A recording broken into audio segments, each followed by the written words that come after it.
would be considered capital projects that are in motion right now, and there's also many happening on the city side as well, particularly the senior center renovations, the ARPA park upgrades that we're doing, and there have been those projects had been happening under the direction of the Inspectional Services Department, but the feeling was that in order to give them the attention that they needed and the focus that they needed, and also help us work towards a more cohesive and iterative capital plan, which is something I mentioned in the State of the City is a goal of ours to have that as a separate document. We have a capital plan, but it sort of is living in our budget document, and we've gotten the recommendation over the years to pull that out and have a separate capital planning process. So to facilitate the creation and ongoing update of that document, and to give these projects the focus they deserve, that was the impetus behind the creation of, or the rationale for the creation of, a separate capital projects unit. Just to clarify again, I'm sorry. So he will report to you and the CFO directly? He will report, his direct supervisor will be the CFO.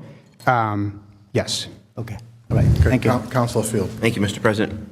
Mayor Nicholson, it's taken a long time for us to get to these capital projects. One being Pickering, Marshall, which Mr. Donovan oversaw and came in under budget. The Fayette Street Fire Station, you named a bunch of others, as far as capital projects that are in the near or current cycle right now.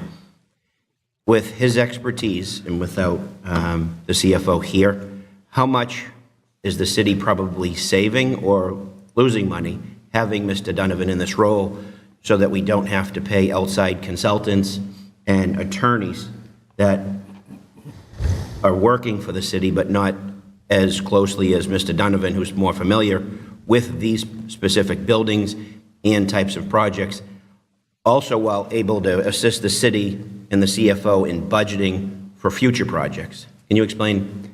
Yeah, no, it's a great point and a great question. It's a little hard to quantify in the negative, the problems that we're avoiding, but I can say that these projects are in the order of hundreds of millions of dollars. The Pickering itself is almost $200 million.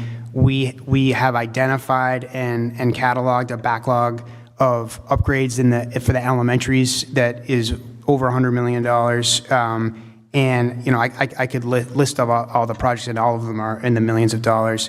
And not only by having that kind of focus, not only do we think that we're going to hopefully avoid problems that become costly mistakes, but even just to undertake the work. There's not, I think, without this dedicated unit, we believe the dedicated oversight capacity, and this was one of the things that was mentioned in this memo from March of 2024, that the work is happening now in ISD, but the work is reporting directly to the chief of the department, who has other responsibilities. It's multiple divisions: public health, inspections, facilities, and so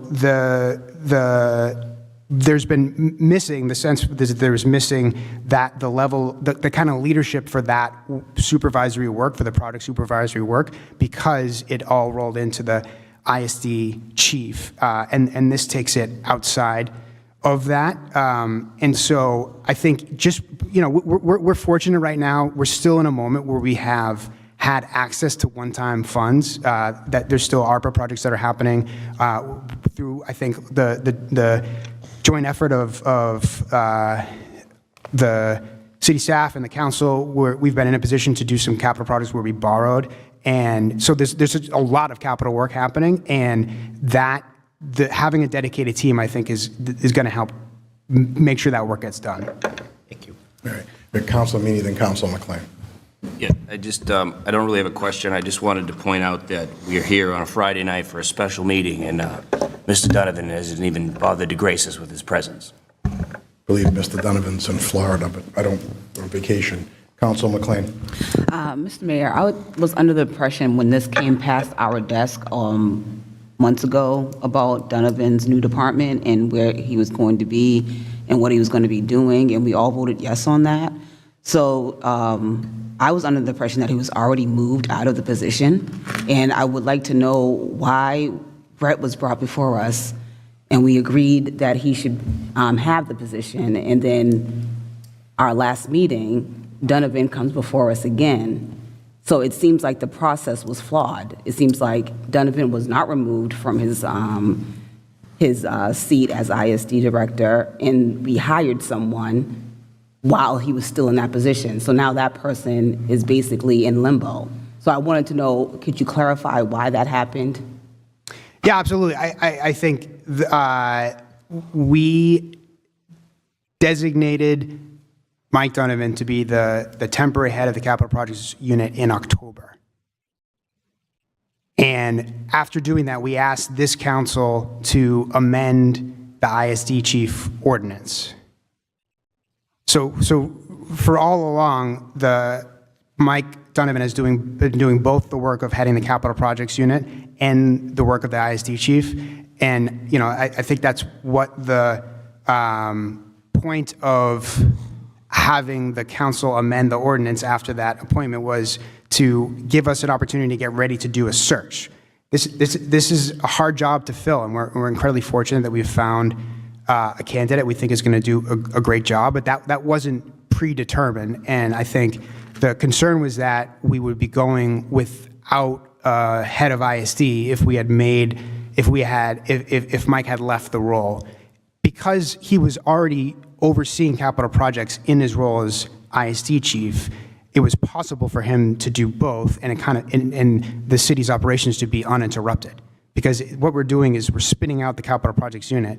So there was a sort of a seamless flow of work in the sense that he continued to oversee capital projects and do his role as ISD chief. We wanted to get the ISD chief search right, so we updated the ordinance with your support. We did a search. We found the candidates. The candidate came here before you, but Mike had not formally resigned his role as ISD chief because he was doing both jobs, because we didn't want it to leave the work uninterrupted. So I think my request would be to keep us informed of these types of, little intricacies that, because when this came before me again about Donovan, I was like, we already did this and it should have been already completed, and I was not aware that he was functioning in both roles. I think that would have been important for us to know, and that someone should have said that to us, and that would have influenced some of the votes that were made. So I would hope that in the future that we would be aware of everything that has to go into the hiring of the next department head or the next person that we have to vote on. Yeah, I mean, we always strive for good communication, and I'm always happy to answer questions. That was the way the city was being run, and I think we need an ISD chief. We need a building commissioner to be able to sign off on building permits and so on and so forth. And so, we had sent communications about the appointments being made and the votes that we had asked for, and we always strive to have good communication, and there's always opportunity to improve communication. Council Badri. Thank you, Mr. President. Mr. Mayor, I have a question. My question is about, you said the breakdown is 75%, 25%. So 75% would come out of the school budget, that school spending side.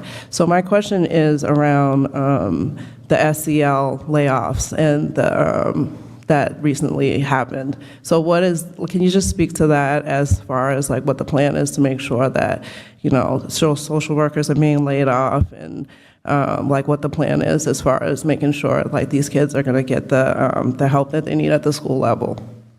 Yeah, so the 75% of the capital projects unit costs, they don't come out of the school budget. They come out of the city budget that's charged towards education. I believe you're referring to discussions about potential cuts or, decisions about the school budget. And those are incredibly important decisions and work that certainly I'm a part of, given my role as a school committee chair. But those are decisions that the school department is going to make about their total allocation, which is a separate allocation that is what goes to the city for education-related expenses. Thank you for clarifying that. I just want people that are watching at home to understand that as well. So that's why I asked. Okay. Council Hogan. Mr. Mayor, how many years is this contract for at $194,000, and how long will the city be on the hook for? The term of the contract, you received the contract, right? Yep. So the term of the contract is till June 30th. Thank you. 2026. Right, 2026. Any other? Council Lapierre. Thank you, Mr. President. Mr. Mayor, thank you. Couple questions for clarification. This line item is a reduction of salary from the prior salary of Mr. Donovan. Is that correct? Yes, from what he would be making, what he's currently making as ISD chief. Yes. And with this approval, can you forecast for us in the FY 2026 budget that this will not lead to layoffs by giving a higher sort of individual contract to Mr. Donovan at the expense of lower wage workers? I feel confident saying that the establishment of the CPU will not lead to layoffs. We're in uncertain times, and there's federal cuts that are coming that could always throw a wrench in everything that we're doing. But as you pointed out by the premise of your question, there is a cost saving to the city for the position itself. And as the councilor, Meji Madri, and others have pointed out, the direct impact on the city budget as a percentage of the position is, a fraction. And that further assumes that Mr. Bennett's entry as chief will be coming into our city with a much reduced salary from Mr. Donovan's previous salary. That's correct. Because of his lack of experience, brand newness to the city, not accounting for years of service, Right. longevity, and other things. Exactly, and the change that you all made last fall to the ISD chief ordinance was to allow us to negotiate a contract based on experience, essentially, because I think some of the trouble the city has found itself in with department head compensation had been the specificity with which things were required based on ordinance, which is including, whether it's education or longevity or so on and so forth, that sometimes made it challenging to track the ultimate amount, because there'd be a base salary and then different amounts.